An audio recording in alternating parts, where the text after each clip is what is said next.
बिस्मिल्लाहिर्रहमानिर्रहीम अस्सलाम वालेकुम रहमतुल्लाह। 27वीं आईनी तरमीम के आने के बाद अब ये प्रोसेस में पड़ गई है और एक पूरा तरीक़ेकार है, एक पूरा प्रोसेस है। कैबिनेट से अप्रूवल के बाद कैबिनेट की भी जो अप्रूवल हुई है, अब आपको पता है यहाँ पर पाकिस्तान के अंदर ही इस तरह का काम होता है। पाकिस्तान के अंदर ही इस तरह की मीटिंग होती है, इजलास होता है और वहाँ पर अप्रूवल होती है। यानी वज़ीर आज़म पाकिस्तान के अंदर मौजूद ही नहीं है, उसको ख़ुसूसन स्पेशली बाकू से, अज़रबैजान से वीडियो लिंक के ज़रिए बैठाया जाता है। उसको वहाँ पर इजलास की सरबराही के लिए कहा जाता है, वो बैठ जाता है। वहाँ से इजलास वो सारी उसकी सरबराही करता है, कैबिनेट मीटिंग। उसकी सरबराही करने के बाद वहाँ पर उसकी अप्रूवल होती है। यानी इससे आप अंदाज़ा करें कि शहबाज शरीफ ने वो ड्राफ्ट नहीं देखा, शहबाज शरीफ ने वो मसवदा नहीं देखा। मसवदा तो इधर इस्लामाबाद के अंदर है, वो बाकू के अंदर थोड़ी है। तो यहाँ पर ये मसवदा फ्लोट होता है, पर उसके बाद उसको सर्कुलेट किया जाता है और बाद में उसको अप्रूव कर दिया जाता है, पास कर दिया जाता है। ये कैबिनेट की हद तक बात है। बाद में एक लंबा प्रोसेस है कौमी असम्बली पर, उसके बाद सेनेट और उसके बाद सदर के पास। तो यहाँ पर ये प्रोसेस के अंदर तो पड़ गई है आईनी तरमीम। अब ये बड़ी इसके लिए बड़े जतन कर रहे हैं, बड़ी मेहनत कर रहे हैं, बड़ी एफर्ट कर रहे हैं, बड़ी जान मार रहे हैं कि 27वीं तरमीम हमने करनी है। पीछे से असल में दो चीज़ें, डंडा भी है और पीछे से इनकी कोई डील और मकबका और इस तरह की एक अंडरस्टैंडिंग भी मौजूद है कि एक मरतबा ये 27वीं आईनी तरमीम हो जाएगी, मकबका हो जाएगा, अंडरस्टैंडिंग हो जाएगी, फिर उसके बाद हमारा भी इक़्तिदार लंबा, हुकूमत लंबी हमारे खाते खुल जाएंगे और अल्ल तल्ले और ये सब कुछ खुल जाएगा प्रोग्राम। लेकिन अभी इनको अंदाज़ा नहीं है कि इस तरमीम के अंदर छुपा क्या, आर्टिकल 243 के अंदर है क्या। ये जो जिस किस्म की बेशुमार इख्तियारात और पावर और अथॉरिटी और जो एक किस्म की ताकत दी जा रही है फील्ड मार्शल को, जनरल आसिम मुनीर को। यानी आप इससे अंदाज़ा करें कि पाकिस्तान में एक जनरल ही नहीं मान होता पाकिस्तान के अंदर, वो इतना ताकतवर और इतना मजबूत होता है।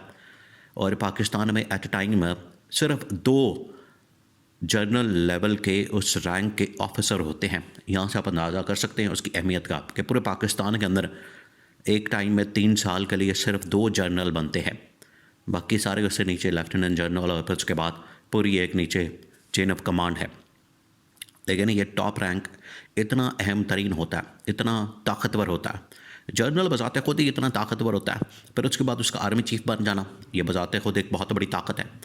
अब सोने पे सुहागा इस पर यह हुआ है कि ना सिर्फ वो आर्मी चीफ, उसके बाद वो फील्ड मार्शल के बाद अब एक और अहम तरीन ओहदा चीफ ऑफ डिफेंस फोर्सेस, यानी वो डिफेंस फोर्सेस का चीफ बन गया, सरबरा बन गया। तमाम की तमाम जो इस वक्त फोर्सेस मौजूद हैं पाकिस्तान के अंदर, जिसमें एयर फोर्स है, नेवी है और आर्मी है, एबन के एक और अहम तरीन इदारा तश्कील दिया गया इस तरमीम के अंदर, आर्टिकल के अंदर डाल दिया गया है, वो है रॉकेट फोर्स बना दी गई है। फिर उसके बाद यहाँ पर एक स्ट्रेटेजिक प्लानिंग डिवीज़न भी बना दी गई है, जो कि एटमी जो असासे हैं जितने भी उनके मामलात को देखते हैं, उनके पास उनकी सरबराही वो भी field marshal general Asim Munir के पास चली गई है। साइबर के हवाले से, बाकी चीज़ों के हवाले से, यानी तमाम के तमाम इस वक्त जितने भी फंक्शंस मौजूद हैं, वर्किंग मौजूद है, अंदर जितने भी फोर्सेस मौजूद है, उसकी सरबराही, उसके इख्तियारात, उनको इस्तेमाल करने के, किस वक्त चलाना है, किस वक्त उनको इस्तेमाल करना है, तमाम के तमाम इख्तियारात चले गए हैं एक शख्स के पास। तो उसकी आप ताकत का अंदाज़ा करें कि वो कितना ताकतवर होगा, कितना मजबूत होगा। वो पाकिस्तान की सियासत के अंदर, पाकिस्तान के मामलात के अंदर और आलमी सतह के ऊपर कितना ताकतवर और कितना मजबूत होगा, यहाँ से आप अंदाज़ा करें। और पीछे इसके बुनियाद क्या रखी जा रही है? इसकी बुनियाद ये रखी जा रही है कि पाकिस्तान और इंडिया के दरमियान जो जंग हुई, ये उसके नतीजे में जो जंग जीती, तो उसके नतीजे में ये सब कुछ हो रहा है। अभी इनको ये पता नहीं है कि जब ये ताकत आ जाती है तो वो जो एब्सोल्यूट पावर होती है वो एब्सोल्यूट करप्ट कर देती है। तो अब ये इतनी इख्तियारात और पावर और ताकत जब आ चुकी है एक शख्स के पास, अभी इनको अंदाज़ा नहीं हो रहा। ये ना सिर्फ एक्सटेंशन की शक्ल में ये सारा कुछ निकलेगा, ऑलरेडी इतने ताकतवर मजबूत आर्मी चीफ, उसके बाद इनके पास ये इतनी ज़्यादा फील्ड मार्शल और उसके बाद उनके पास चीफ ऑफ डिफेंस की पावर भी आ गई है। अब वो इतने मजबूत और ताकतवर, फिर उसके बाद अदलिया का भी मुकम्मल कंट्रोल इस वक्त इस्टेब्लिशमेंट के पास है। अब आप ज़रा अंदाज़ा करें पाकिस्तान में ना इस वक्त गवर्नमेंट नाम की गवर्नमेंट, आपको पता है वैसे ही जाली है, फॉर्म 47 की है, 10-10 सीटें, टोटल 10-10 सीटें इनके पास हैं और इनको 2/3 मेजॉरिटी दिलवाई गई है। ये है इनकी हालत कि इतनी थोड़ी सी सीटों के साथ जब इनके पास इतना ये सब कुछ मिल गया है, तो ये फिर उसी की खिदमत करेंगे, उसी के मरहूने मिन्नत होंगे जिन्होंने ये सब कुछ करके इनके हवाले किया है, इनको दिया है। और ये फॉर्म 47 की हुकूमत है, इनके पास तो वैसे ही इख्तियारात नहीं है। दूसरा ये कि अब ना पाकिस्तान के अंदर ऑपोजिशन है, ना पाकिस्तान के अंदर अदलिया है, ना पाकिस्तान के अंदर कोई और इदारा बचा है। यानी मुकम्मल कंट्रोल इस वक्त इस्टेब्लिशमेंट के पास चला गया है। अब होगा ये कि जो भी इनकी जानिब से कहा जाएगा, किसी भी मामले के ऊपर इनकी जानिब से कोई हुक्म आएगा, इनकी जानिब से कोई ऑर्डर आएगा, इनकी जानिब से कोई बात कही जाएगी, मिन्नोवन उसके ऊपर अमल दरामद करना इनके ऊपर लाजमी होगा। इनके पास कोई चारा, ऑप्शन, रास्ता कोई नहीं बचेगा। अब इनको हर हाल में उसके ऊपर अमल दरामद करना ये नागज़ीर हो गया, इनके ऊपर ये पाबंद हो गए हैं।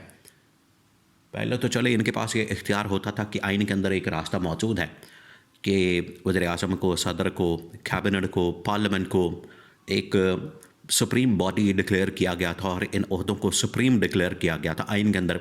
चले ये थोड़ा बहुत प्रैक्टिकली तो ये फिर भी बात नहीं होती थी, लेकिन इनके पास थोड़ी बहुत आइन का ये रास्ता मौजूद था।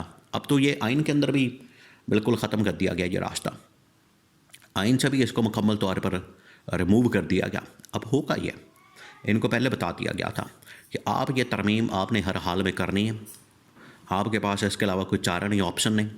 इस तरमीम को करेंगे तो तब आपका सर्वाइवल है इस महीने में वक्ती तौर पर। और तरमीम होने की सूरत में भी अब ये ज़्यादा देर रह नहीं सकेंगे, क्योंकि उसके बाद उन्होंने अपनी मर्ज़ी का निज़ाम, अपनी मर्ज़ी के लोग, अपनी मर्ज़ी का सिस्टम, अपनी मर्ज़ी की गवर्नमेंट, अपनी मर्ज़ी के वहाँ पर वज़ीर, मशीर, कैबिनेट, वो सब कुछ बनानी है। वो फिर इनकी मर्ज़ी से नहीं होगा, ये फिर अपनी मर्ज़ी से वहाँ पर लोगों को नहीं लगा सकेंगे। अब इनकी मर्ज़ी बिल्कुल ख़त्म हो गई है। अब जो इनको कहा जाएगा उसके पर इनको काम करना पड़ेगा और पूरी कैबिनेट को इनके सामने यस बॉस करना पड़ेगा। अब कौन कितनी देर तक करता है, पहली बात यह है कि इनको कितना टाइम दे दिया जाता है। अब ये बिल्कुल एक्सटेंशन ऑफ इस्टेब्लिशमेंट को नहीं इन लोगों ने देनी, ये ख़ुद एक्सटेंशन पे चले गए हैं। अब इन्हें ख़ुद एक्सटेंशन की ज़रूरत पड़ेगी, तोसी की ज़रूरत पड़ेगी। ये ख़ुद बार बार पूछेंगे अब हमने ये करना है, वो करना है, कैसे करें, ये करें, वो करें। अब ये ख़ुद उनके डिपेंडेंट हो गई है इस्टेब्लिशमेंट के ऊपर, वो इतनी ताकतवर हो गई है। अब कैबिनेट, गवर्नमेंट, इदारे तमाम के तमाम उनके कंट्रोल में चले गए हैं।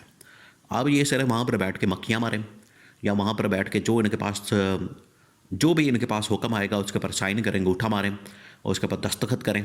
इसके अलावा इनके पास कोई और ताकत, इख्तियार और पावर नहीं होगी। ये टोटल अब चली गई है इस्टेब्लिशमेंट के कंट्रोल में और अनकरीब इनको इस चीज़ का मज़ा चखना पड़ेगा।